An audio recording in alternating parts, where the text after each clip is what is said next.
രസേനു. പണ്ടത്തെ പെരുന്നാളേനു ശരിക്കും പെരുന്നാൾ. ഇപ്പത്തെ പെരുന്നാളൊന്നും ഒരു രസമില്ല. പണ്ടെല്ലാം പെരുന്നാൾക്ക് ഡ്രസ്സ് എടുക്കാൻ പോയാലും ഭയങ്കര രസേന്. അതുപോലെ പെരുന്നാളിന്റെ തലേന്നൊന്നും ഉറക്കേ വരൂല. ഫുൾ ടൈം ഇങ്ങനെ കണ്ണും തുറന്ന് ഇങ്ങനെ കുത്തിരിക്കുക. നാളെ പെരുന്നാളല്ലേ എന്ന് പറഞ്ഞിട്ട് എന്നിട്ട് നേരം വെളുക്കുന്നതിന് മുന്നേ എണീക്കുകയും ചെയ്യും. അതുപോലെ ഫ്രണ്ട്സിനെ എല്ലാവരും വിളിച്ചിട്ട് ഡ്രസ്സെല്ലാം ഇങ്ങനെ കാണിച്ചു കൊടുക്കുവരും പോരേൻ്റെ അടുത്തല്ലേ. പിന്നെ മൈലാഞ്ചി ഇടുവേനു. ഇപ്പൊ ഒന്നിനും കയ്യേയില്ല. ഒരു പെരുന്നാൾ എന്നുള്ള ഒരു ഇതേ കിട്ടുന്നില്ല. ഒരു സന്തോഷം കിട്ടുന്നില്ല പെരുന്നാൾക്കൊന്നും. ഒരു രസമില്ല പണ്ടത്തെ പോലെ.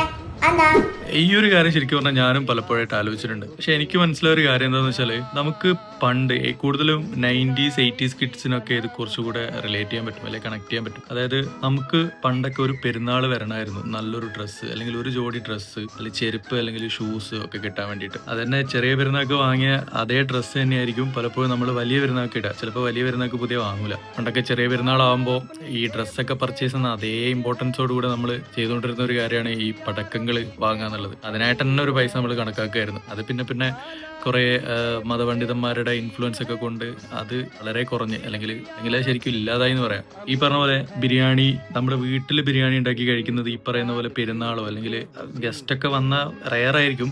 അങ്ങനെ വളരെ റെയറായിട്ടുള്ള ഒക്കേഷനിലൊക്കെയാണ് വീട്ടിലൊരു ബിരിയാണി ഉണ്ടാക്കി കഴിക്കുന്നതൊക്കെ സാധാരണയായിട്ട് ഉണ്ടാവാറ്. പക്ഷേ ഇന്ന് ശരിക്കും പറഞ്ഞാൽ അങ്ങനെയല്ല. ഇന്ന് നമുക്ക് ഇപ്പോൾ ഒരു സാലറി കിട്ടിയാൽ നമ്മൾ മന്ത്ലി വൺസ് ഒരു നല്ലൊരു ടീഷർട്ട് കണ്ടിട്ടുണ്ടെങ്കിൽ മേടിക്കും, അല്ലെങ്കിൽ ഒരു പാൻസോ അല്ലെങ്കിൽ ഷൂസോ എന്തെങ്കിലും കണ്ടിട്ടുണ്ടെങ്കിൽ നമ്മൾ വാങ്ങും. പിന്നെ ബിരിയാണി എന്ന് പറയുന്നത് ആഴ്ചയിൽ ഒരിക്കൽ ബിരിയാണി കമ്പൽസറി ആയി. നമ്മൾ ഫ്രൈഡേ ഓഫിൻ്റെ അന്ന് നമ്മളൊരു ബിരിയാണി കഴിക്കും. നോൺ വെജ് കഴിക്കാത്ത ദിവസങ്ങളില്ല. അപ്പം ഈ പറഞ്ഞ പോലെ നമുക്ക് വർഷത്തിൽ 1-2 പ്രാവശ്യമൊക്കെ കിട്ടിക്കൊണ്ടിരുന്ന വളരെ റെയറായിട്ട് നമ്മൾ കണ്ടുകൊണ്ടിരുന്ന പല കാര്യങ്ങളിലും നമുക്കിപ്പോൾ ഡെയിലി അല്ലെങ്കിൽ വളരെ ഫ്രീക്വന്റ് ആയിട്ട് നമുക്ക് കിട്ടിക്കൊണ്ടിരിക്കുകയാണ്. അപ്പൊ അതുകൊണ്ട് തന്നെ നമുക്ക് അതിന്റെ ഒരു ഫ്രഷ്നെസ് പോയി. ഇപ്പൊ ഈ പറഞ്ഞ പോലെ നല്ല ഭക്ഷണം കിട്ടുന്ന, നല്ല പുതിയ വസ്ത്രം കിട്ടുന്ന, ഷൂസ്, ചെരുപ്പൊക്കെ കിട്ടുന്ന ഒരു ഭയങ്കര ഇമ്പോർട്ടന്റ് ആയിട്ടുള്ള ഒരു ദിവസമായിരുന്നു നമുക്കൊക്കെ കുട്ടിക്കാലത്ത് പെരുന്നാൾ. പക്ഷെ ഇന്ന് അങ്ങനെയല്ല.